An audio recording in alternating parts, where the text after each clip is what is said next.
Speak to the Human is a podcast that explores how we build connections with people in their professional work.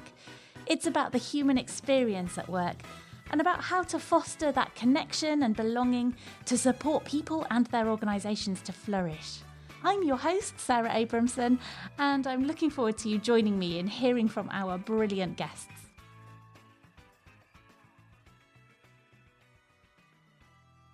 In this episode, I'm joined by Jasmine Rose Tee Moyo from Apprentice Nation, a programme created by the organisation Rockcore to inspire and support young people into careers. Together, we explore topics including social engagement through live events and why music is such a powerful medium for communication. We also discuss the opportunities and the barriers for young people entering employment and how they can be supported to overcome challenges. There's also plenty of food for thought about how employers can strengthen their engagement with young people entering the workforce and the benefits of doing this well for being open to new ideas, fresh energy and diversity of thinking. Buckle up because Jasmine and Tee are an absolute bolt of energy, passion and enthusiasm. You can tell how much I enjoyed this chat and I hope you do too. As always, please do drop me a line with your thoughts, feedback and suggestions for future guests.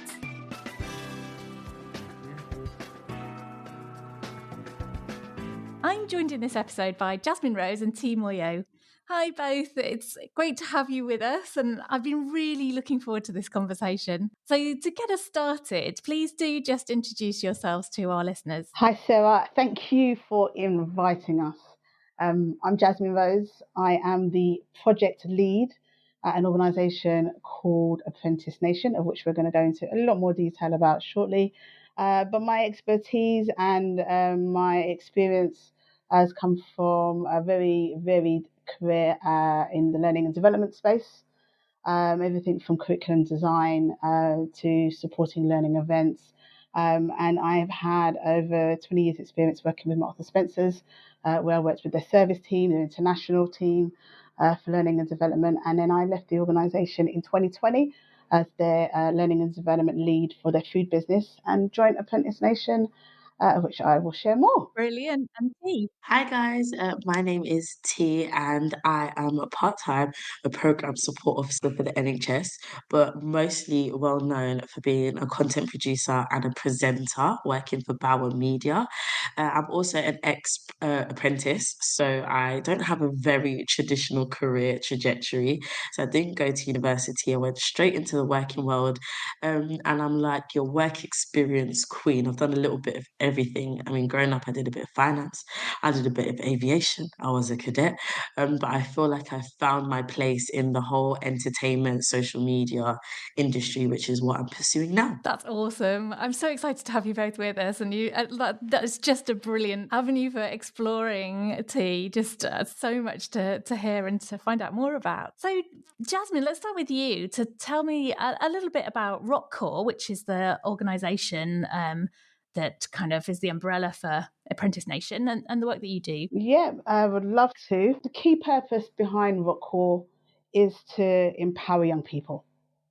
And that's whether that's helping them to grow, develop, or to support them to become best versions of themselves. And we do that specifically through social change, which is really about driving that social change within their local communities. Rockcore itself is 19 years old.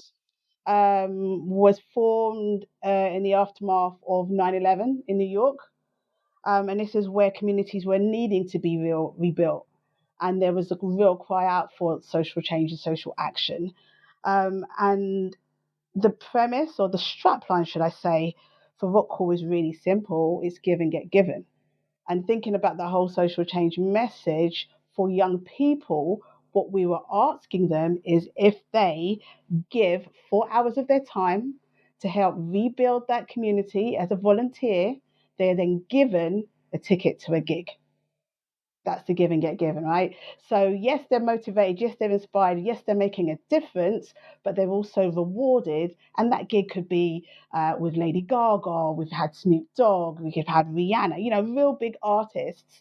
The only way to get that ticket for that gig is to then volunteer their time. So for us, we've operated in 10 different countries, 6 continents, and had over 190,000 volunteers throughout the 19 years of Rockcore, and we work with big brands to deliver these projects.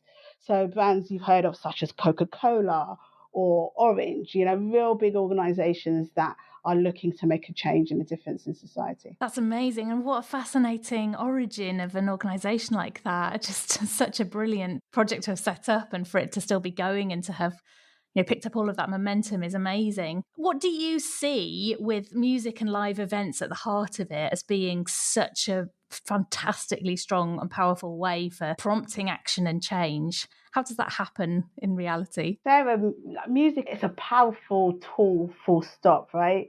It's a universal language that we all speak, and we all can get emotive with music. We can get challenged by music, whatever the genre of music is that you listen to. People spend hours or days or months trying to find that first song that they dance to at their wedding. We're working with young people, not to get morbid with you, but I'm working with young people who know what song they want to go out to in their funeral. The power of music is endless.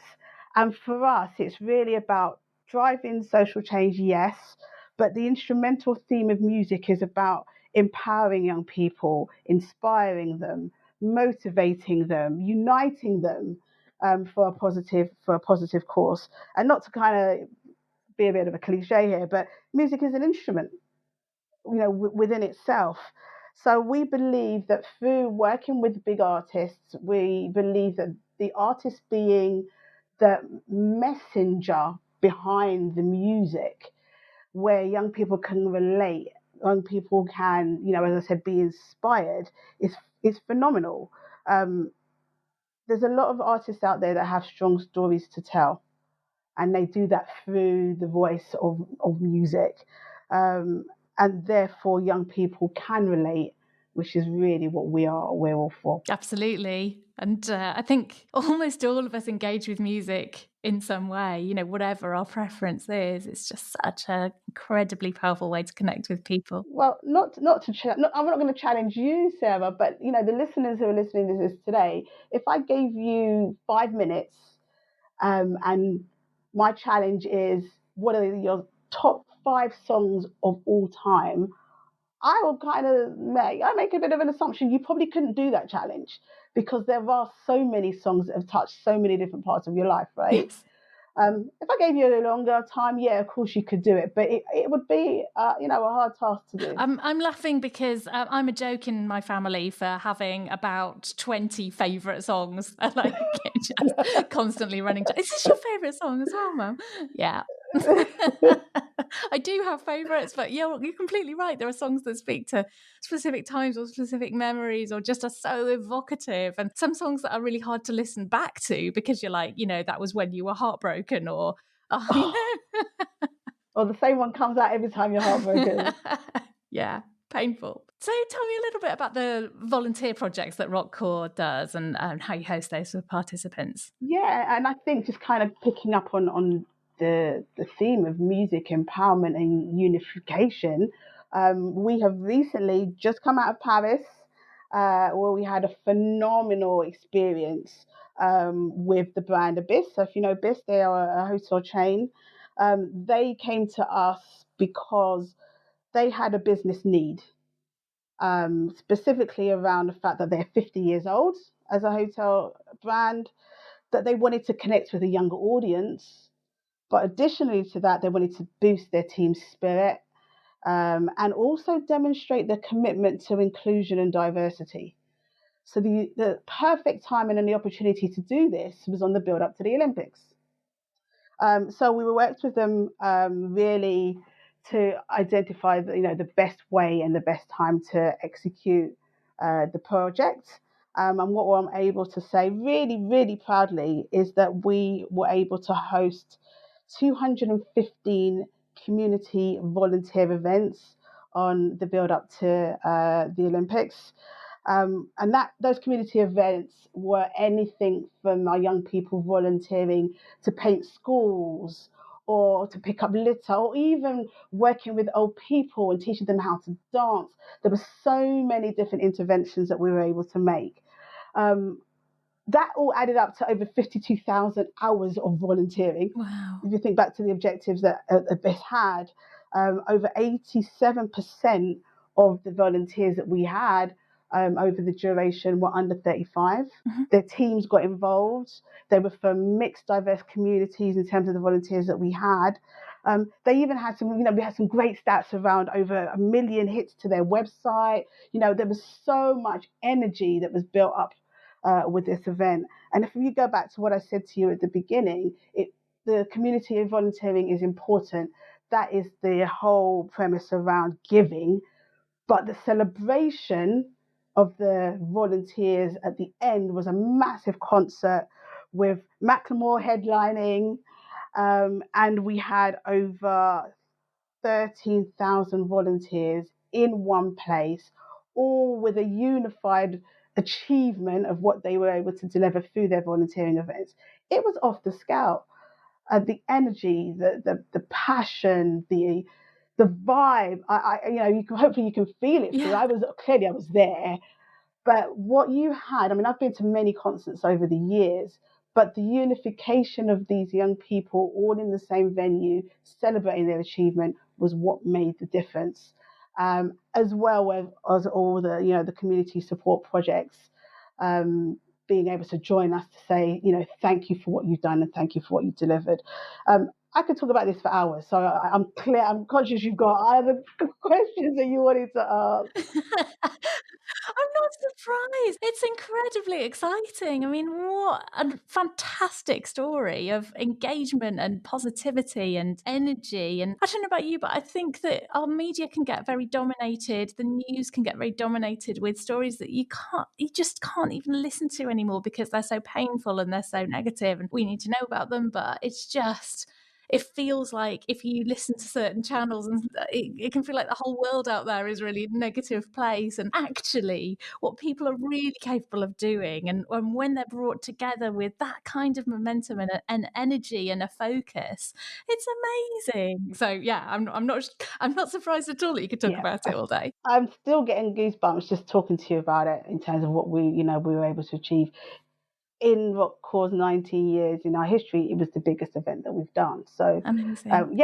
we want more. Yeah, and those things, they spread. It's that kind of goodwill, good feeling. It spreads. It's contagious in the Yes, most yes, positive way. I mean, I remember going to the London 2012 games, and the games makers were really what created the whole atmosphere and the positivity around it. They were just brilliant. They had massive foam high five hands, and it was just, and they were great. My kids were quite little when we went, and they were brilliant with them, but they just created the whole atmosphere. And bringing out the best of people like that yes, is yes, wonderful, isn't it? definitely. So tell me about the Apprentice Nation, which is an aspect of the work that you do that kind of taps into this, but in a particular way for young people. How did that come about? What do you do, and Yeah. what difference is it making so far? So it's a celebration year for Apprentice Nation. We're 5 years old. We started literally just before COVID in 2019. And similar to our umbrella company, Rockcore, Apprentice Nation is really about driving the empowerment of young people so that they can reach their full potential. The model's slightly different, where Rockcore is all about doing that through volunteering. Apprentice Nation, and we do that through giving young people skills development. And that's whether that's skills development for life or for getting them work ready, so that they are confident when they are approaching getting onto their career paths. So for us, the reason that we get out of bed in the morning is because, if you're aware, Sarah, or your listeners are aware, the national unemployment rates for the UK are at currently 4.2%. Now you may say, that's not too bad. However, for 16 to 24-year-olds, the unemployment rate is 13.4%. Wow. And each year, unfortunately, since I've been in this business, it's getting worse. It's definitely not going down. The additional layer I'm going to give to you is, if you are Black or you are Asian, that figure is times 2, it doubles. Wow. Yeah. So we're talking about a generation here, the post-COVID generation.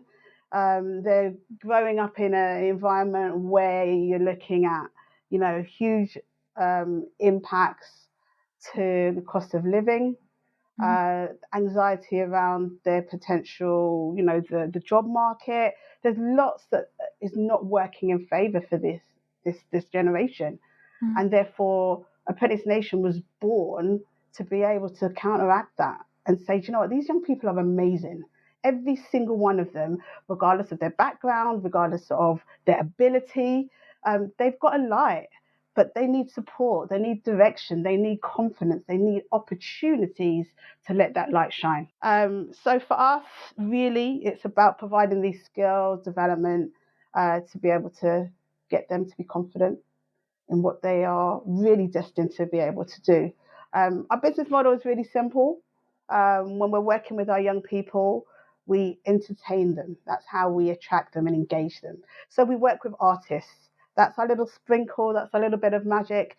We work with our artists who have got similar stories and who've got passion about working with young people and seeing them grow. And they are engaged and motivated to come to a gig. So we put on concerts where these artists are performing. And then we're able to also work with the artists to design learning materials. So this is the second stage that the young people work with us, which is we train them. And that could be on anything where it's around being career ready, unlocking their potential, helping them with their mental well-being, or helping them really to understand what is needed from them in the workplace. And we get the artists to actually help us with our content, because it could be cool listening to Jasmine Rose talking about CV skills, but wouldn't it be even better if it's Getz or Ray or Captain Conan or AJ Tracy, right?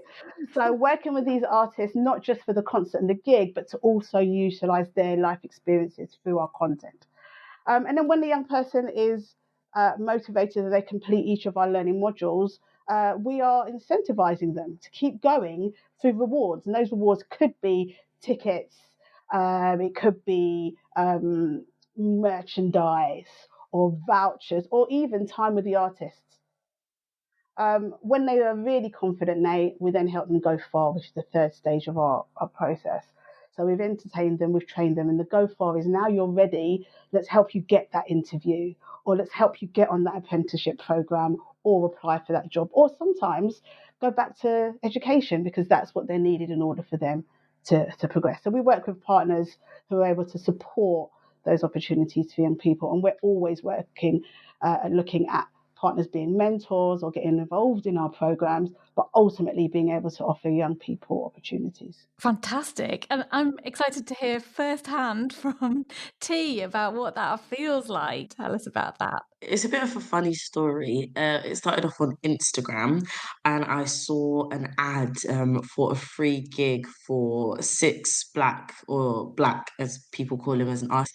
And it was a free concert, and a friend had sent it to me. And we basically, I thought it was too good to be true. I thought, what do you have to do to get free tickets? It doesn't seem real. And I kind of like left it to the back of my head. And she actually attended the concert. And when we came back to school the following week, she was like, I went, I did it. I didn't realize you just had to complete like a learning module in order to get the tickets. It just seemed too good to be true.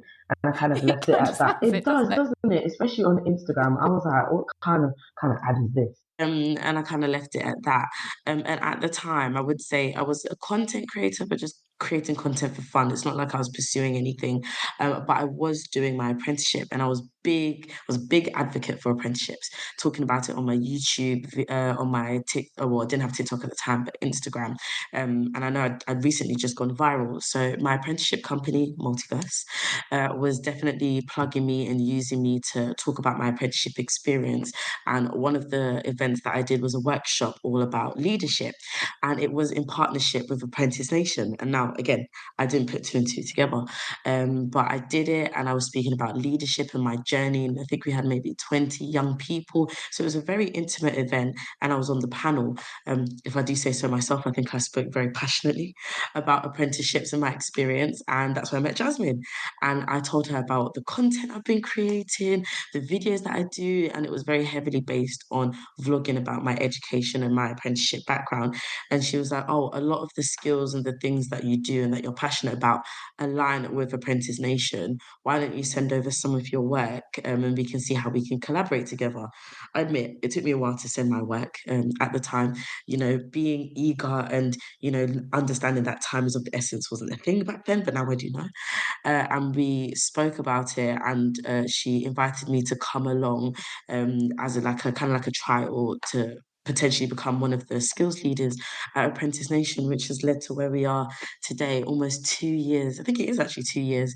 2 years down the line, I have been a skills leader, and I've done webinars, I've done skills fests, I've done artist interviews, I've done workshops, and I think I've become one of the staples here at Apprentice Nation. And I definitely think I'm embedded in the culture and the family that is Apprentice Nation today. So yeah, who knew one workshop would lead here? Yeah.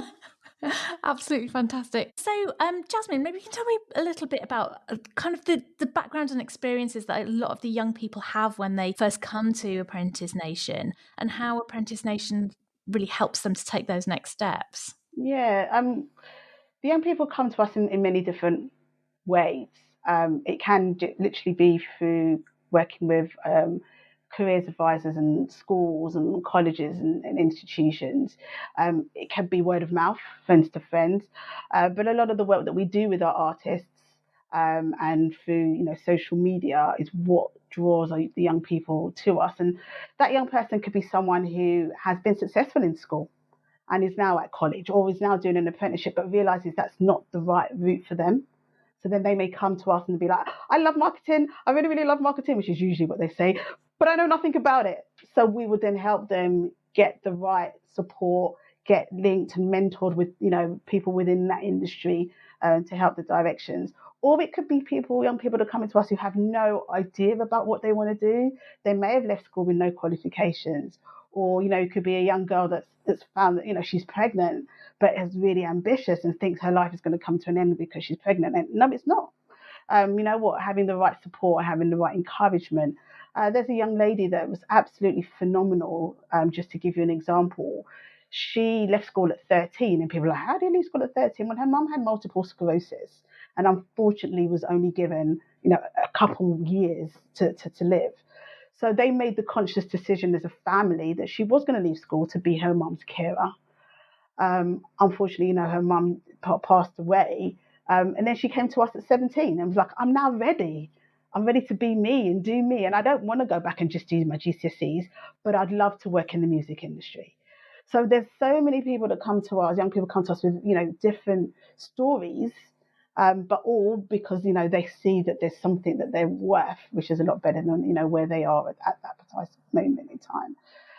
And are looking for help, support, encouragement, direction, and the list goes on. Absolutely, and there's actually incredible value in having people who've come through different routes rather than a very conventional path, isn't there? When you bring different experiences and you've got a background that has a kind of a wealth of, a patchwork of different kind of experience and different routes, there's huge value in that, I think.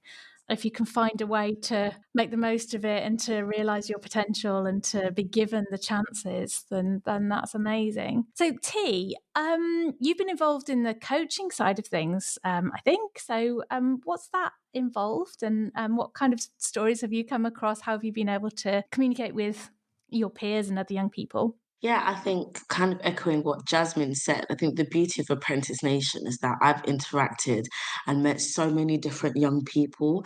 I've met like people, my mini me's, as I like to call it, and that kind of personality, star-eyed, they're eager, excited, they're like, I want to do this and I want to do that. And they kind of need just that streamlining in that direction of, okay, but have you seen this? Have you tried this? It's kind of like shaping already this big personality. And that's the type of person that I am. But then I also really, really enjoy working with the young people who are a little bit more skeptical. And I like them because there's obviously a reason why they've come to the skills fest or they've come to the webinar or they've showed up. And that I can work with that. And sometimes they've just shown up because their friends are going, but that is more than enough for me because I can kind of get to know you and dig a little deeper to kind of find that reason why you came, even if it's like a tiny reason. And then I can just dig a bit more and kind of pour into you and help just put a little bit of a spark so that at least when you leave, you think, I remember what she said, and she kind of helped me understand that there's more to life than maybe what I think, or I can become excited about my future. So, and then there's other people who just need a community that are motivated, inspired. They just need to be around other young people to kind of go back to school or go back to college, with that sense of inspiration. So I always love interacting, with the different young people, because there's always a different personality in the room that I can inspire or just, share my experience with. That's fantastic. Brilliant. One of the fascinating things that we always experience when we do an in-person event, which we call Skills Fest, a festival of skills, is when that young person comes in at the beginning of the Skills Fest, there's no eye contact. They're really insular. They don't want to talk. They're just here. And that's the same person, which is the majority of them, when we're trying to get them out at 6 o'clock, they don't want to leave. They've made new friends, they're networking, they're exchanging socials, and they are buzzing. And if we could bottle that and distribute that energy and that change, it's amazing. Wow, the power of tapping into that is amazing. And just T, I can hear in your voice, and I can see the passion in how you're doing that. Making that connection is so incredible. And sometimes it's just for people to feel listened to, isn't it? Like their voice matters and that they count, and that kind of thing. Absolutely. Can I ask you a slightly different question about what it feels like to be entering the workforce as a young person now? What do you think the challenges are, I guess, but also on the positive side, do you feel like companies are making it easy? What else could they be doing to create a positive experience for young people, as well as for companies really to think about the benefits of those young people entering their employee base, their workforce, and benefit from their perspectives, their thinking, their innovation, their imagination, all of the brilliant stuff that young people can bring. Yeah, talk a little bit about that. It's such a good question because I'm noticing more companies and more people are asking this question, and they're hearing and they're listening and they're implementing. I think the main challenge and the fundamental challenge is the getting in. You hear all the time, once you get your foot into this company, it's smooth sailing. Once you get your foot into this company, but I think sometimes we overlook the difficulty to actually get said foot into the door. Because once you're in, it's not necessarily smooth sailing, but it's a lot easier. And I think more companies are being more open to things like apprenticeship schemes, internship schemes. But I think that a lot more work can be done to make the streamlined process of formal education, whether it be sixth form, college, or university, and getting young people into the workforce. I think companies could do a lot more to be a bit more transparent about it in terms of not only what they're looking for in terms of the job description, but even giving back feedback. I know I've had a time with trying to get back feedback from companies because it's always the same old, oh, you were really good. We're looking for someone more experienced. Or someone's got to give me the experience to become good enough to get into the company. Right. So Yeah. it's just, I think something like feedback and tangible actions that I can take away and implement. And it's not just for me, it's for all young people. Because if it is the lacking of experience, then who are we to go to get said experience? And I think the thing about young people that's overlooked is that although we're young, a lot of us are hungry for this. We're determined for this. We're not just applying for the lols and for the bants, is what I like to tell people. We're actually applying because we want to get in and get on with the careers that we're going to have for the rest of our lives. So, yeah, that's something that I think challenges us as young people. And I think the second thing that I think could benefit from companies would be mentorship and a way that young people can get in at the beginning where we're a little bit lost. We're kind of finding our way.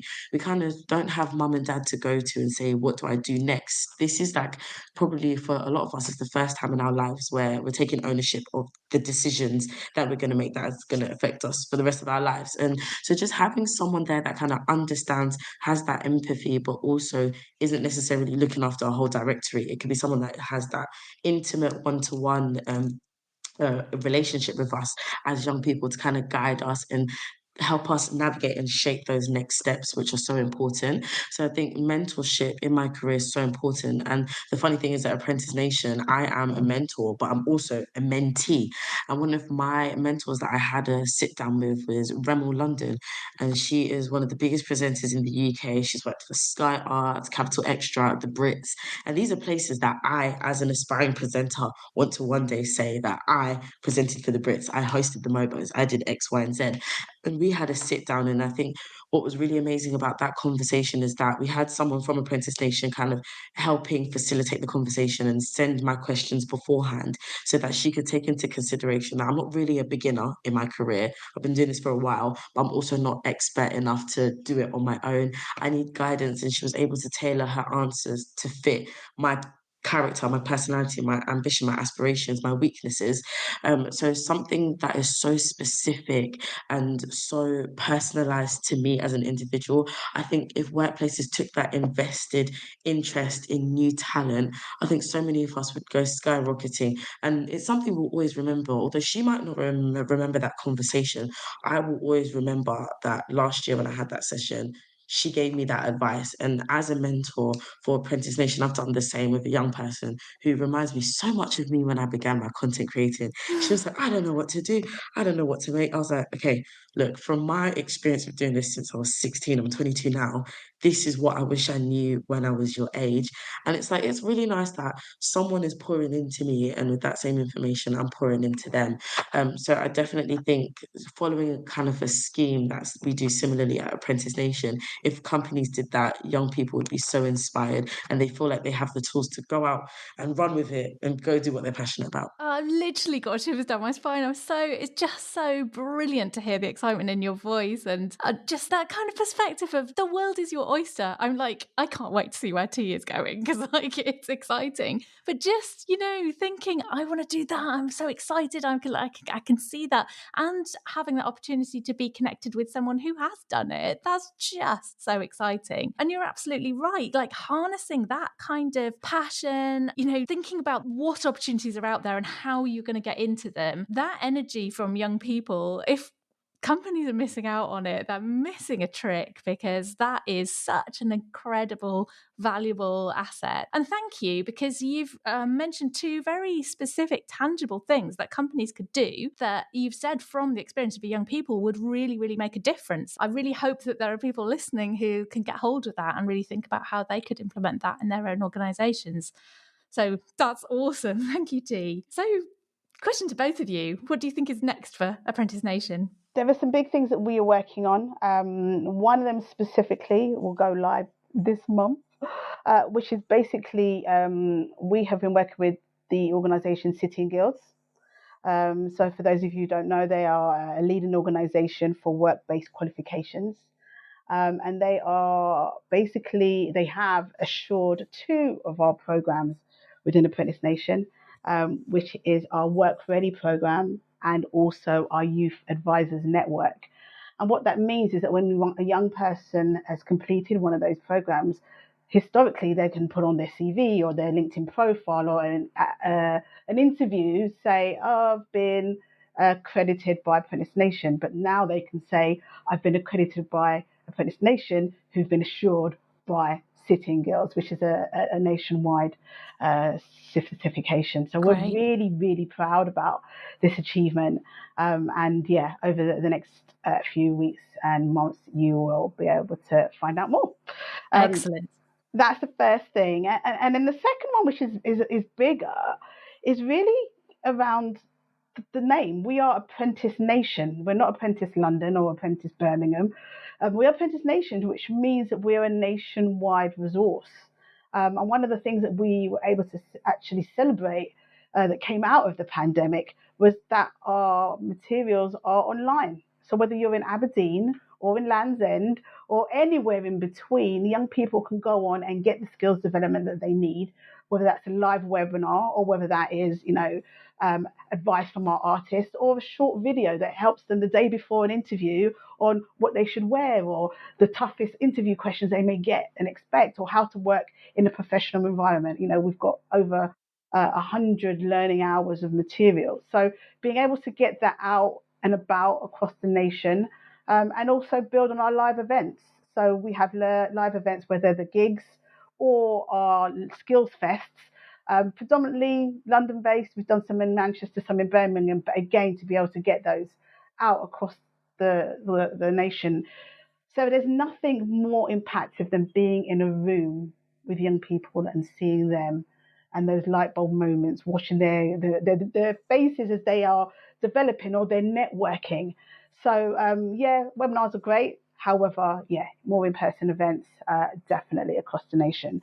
And I think that the last thing for me around Apprentice Nation evolving is constantly seeking that connection with young people, because they will change and they will evolve. And I can remember, I don't sound really old, but I can remember when I was a teenager, it's very different to the world today. The pace is very different to the world today. So being able to keep on the ball, staying current, and staying relevant, so that we can continually inspire future generations. Sounds absolutely wonderful. Yeah, and the thoughtfulness that has gone into developing and continuing to develop Apprentice Nation, I think, is absolutely brilliant. So, for either of you, what messages would you most like employers to pay attention to, or what things do you think that they should be doing differently? I know, T, you've given a couple of really specific examples already, but kind of a message level and bringing all of this together. What do you think you would like people to remember as employees? Yeah, I think young people are the future and they are that breath of fresh air, that innovation and that change that you're looking for. You know, my dad my dad is always saying to me, like, insanity is looking in the same place for the same thing and expecting a different result. I think he quoted that from somebody else because I don't feel like that's from him, but he's I always feel like it might have been Einstein, although that might have been a misquote of literally. Einstein. I don't remember, but yeah. Yeah, exactly. Love it. It's that whole concept of, if you want change, if you want something that's completely different, you've got to be looking in the right places. And I do think young people have so much to offer. And I'm yet to see a company that really actually understands how valuable young people are at that age where we're still growing, we're still thinking, we're still learning, and really just make the most out of it. I mean, I've seen it here and there, but yeah, maybe it'll be me. Maybe I'll be the one to have a full office of 18 to 21-year-olds running the place. Who knows? That's amazing. And I think for me to build on that, Apprentice Nation currently has over 27,000 young people in our membership base. So for us to work with organizations who are passionate about opening doors, offering opportunities, we are the conduit. Whether it's, that real the jam in the sandwich, which is organizations want to work with us because we have access to young people. Young people want to become members of Apprentice Nation because they want opportunities to work with organizations. So let's make those conversations happen. Let's kind of join the dots. And, recently we've worked with Amazon where they were wanting to celebrate their 10 years of apprenticeship. So we had an event which was a skills fest, and we got an amazing artist, Kat Burns, to actually then celebrate with us that achievement from Amazon. Lucas Aid really wanted to unlock the potential of their brand, so we were able to offer focus groups and build learning materials that are able to motivate young people to unlock their potential. And over the last 3 years, we've worked with BT, who were really looking to change the diversification of young people who are applying for their apprenticeship programs. And we were able to, work and build curriculum to support that. So, yeah, it's making that connection between young people and the organisations.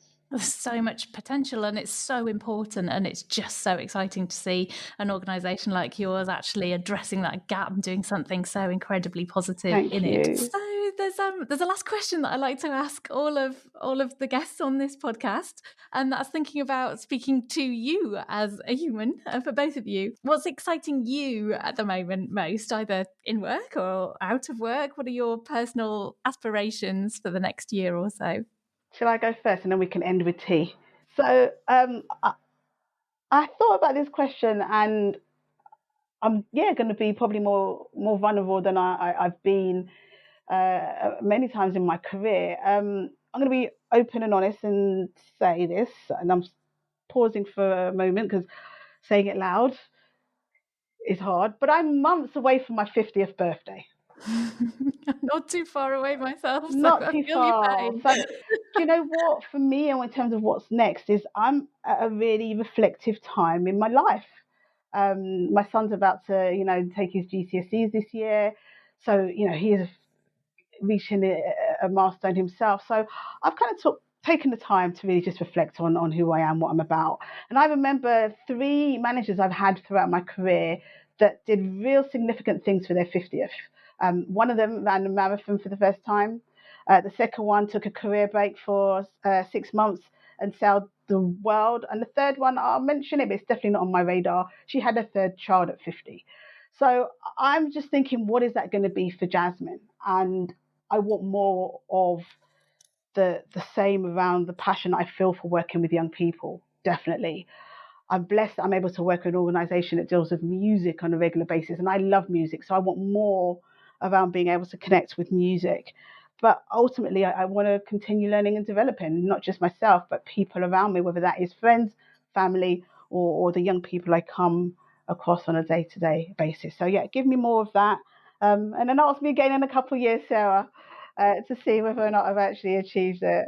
I will. I love it. Thank you so much for sharing that. It's great to hear. And how about you, T? At the moment, as I mentioned before, I still work in the NHS and I work freelance as a content producer and a presenter, but I'm looking now to make that full transition and take that jump to pursue my actual dream.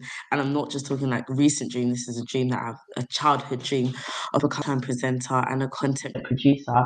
But like more importantly, I've fully transitioned into a place where I'm not so anxious and beating myself up about, oh my gosh, what am I gonna do? How am I gonna get there? When is it all gonna come together? I think I've entered a space where I'm actually just living it, and every day there's something that I do that leads me closer to that dream manifesting. Even today, I've gone on a podcast and I've spoken about my goals, and that's what productivity looks like to me. That's what success looks like to me. Even though I might not be on Kiss FM tomorrow, I'm doing the little steps in between that are going to make great pages in my book when I eventually write it. But even more importantly, I feel like I've entered a mental space where I've kind of taken that pressure off to have it all figured out. Like I'm a lot less anxious. I'm way more confident in myself, and I'm just doing the things that I enjoy bit by bit, brick by brick, every single day. And I think it's just being patient and enjoying the process and really understanding that what's meant for me won't pass me. I love this, and my love for this isn't going to end tomorrow. It's not going to end if I don't get that job. It's not going to end if I get rejected by this company. I'm still going to love being a presenter and a content producer regardless.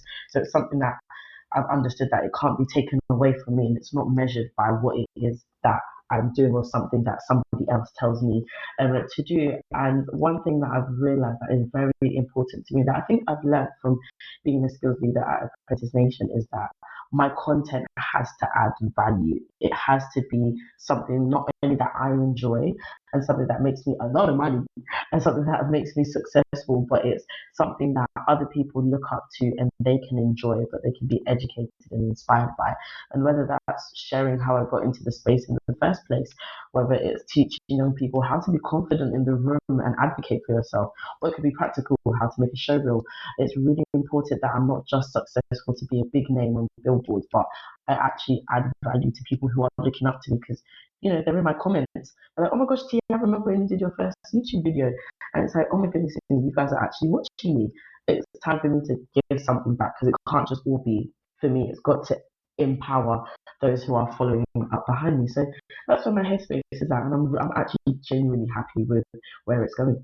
So yeah. Oh, I'm so excited for you. It's just absolutely brilliant hearing you talk about it and your positivity, but also the self-reflection and the balance that you've got in there and the ability to think about how you manage yourself and you reflect on having mental positivity, a positive attitude and how you take things forward. But that kind of thoughtfulness about wanting to share it, that's incredible. And I'm genuinely excited for you. I think, you've got so many opportunities ahead of you. And I think that kind of loops us back to what's exciting about this entire conversation is this, this pool of talent that's out there, but also that energy and trying to make the most of it, give young people a platform of voice and a way into whatever they want to do in really exciting, positive ways that engage them and help them to overcome perhaps some of the nerves, perhaps some of the anxiety, perhaps some of the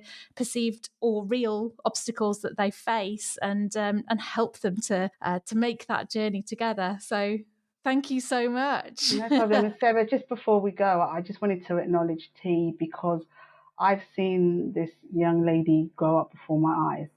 And it's only been 2 years. I feel like it's been a lot longer, but it's only been 2 years. So not just thanking her for her time today, but thanking her for being an inspiration and an amazing, phenomenal person to work with on a day-to-day basis. So T, thank you. Wonderful.